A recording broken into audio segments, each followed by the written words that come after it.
14 февралда түндүк-түштүк балыкчы Жалал-Абад альтернативдик унаа жолунун көк арт ашуусу болжол менен 332 чакырымында жана 338 чакырымында кар көчкү түшөп, Чайна Роуд ишканасынын 4 кызматкери кар астында калган. 4 адамдын 3-өсү Кытай жаран, ал эми бирөөсү 24 жаштагы Сузак районунун тургуну. Адилет бир тууган жыйыным болот.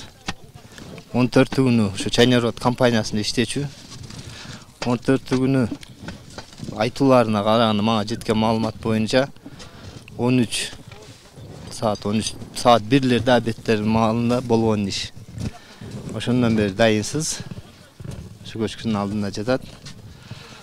Ошол жерде кар күрөп ошол жака чыгарган экен, басып калып таппайбыз, казып атабыз. Мына үзүлбөгөн үмүт. Бирөөнүн жалгыз баласы болчу. Тирин таппайбыз. Өлүү таппайбыз. Кар астында калгандарды издөө иштерине кошумча күчтөр тартылды.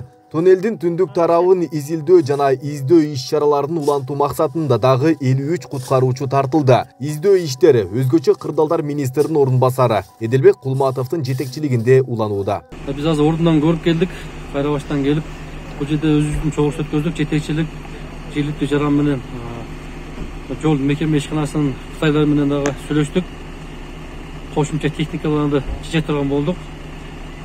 Кошумча аппараттарды эртеңкиге темирдетен аппараттарды, кошумча күчтөрдү жергиликтүү элдин дагы каалоосу менен келген жарандарды кошуп туруп, эртең 8-де күчөтүлгөн тартипте өзүбүздүн ишти жалпы улай турган чечимге келдик. Буюрса менен ишти улайбыз. Өзгөчө кырдаалдар министрлигинин алдындагы гидрометеорология агенттигинен берген маалыматына караганда, 11 февраль күнү аба ырайы кескин түрдө өзгөргөнүнө байланыштуу тийиштүү тараптарга 12 февралдан 16 февралга чейин тоо кыркаларында жана тоо этектеринде кар көчкү жүрүү коркунучу бар экенин эскертишкенин айтышууда. 12-синен баштап 16-сына чейин каттуу кар жаайт тоолуу райондордо дегенине байланыштуу биз ошого карап шашыш билдирүү таркатканбыз. Тийиштүү министрликтерге, ведомстволорго жана массалык маалымат каражаттарына.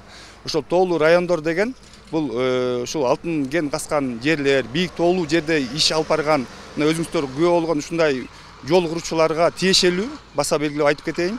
Бунун баардыгы алдын ала берилген. Буга реакция кылып, бул жумуш иштерин токтотуш керек эле. Эми тилекке каршы андай болбой, ушул кар ушул аймакка биз изилдеп чыктык. Изилдөө иштеринин натыйжасында ушул аймакка жаң жааган кардын бийиктиги 40 сантиметрден 70 сантиметрге чейин жеткен. Көчкү кооптуулугу бар деп эле карап отургенге да болбойт. Биз көчкү астында калган жарандарды издеп табышыбыз керек.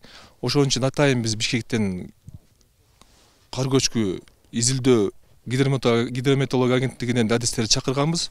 Ошолордун нускамасы менен, ошолордун айтуусу менен иш алып баратабыз. Кайсы убакыттан кайсы убакытка чейин көчкү жүрүү кооптуулугу жогорулайт. Ошо кайсы мезгилче иштеш керек. Ошондой. Анан кийин бул жерге келген ыктыярдуу жардам берем деген адамдарга биз эч кандай кепилдик бергенибиз жок. Булар өздөрү макулдугу менен келишти. Эч кимге арыздообуз жок деп өздөрү макулдугу менен келишти. Алдыдагы күндөрү кар алдында калгандар табылган соң Чайна Роуд ишканасы убактылуу жумушун токтотот. Атылган жайда дагы кар көчкү жүрүү ыктымалдуулугу жогору.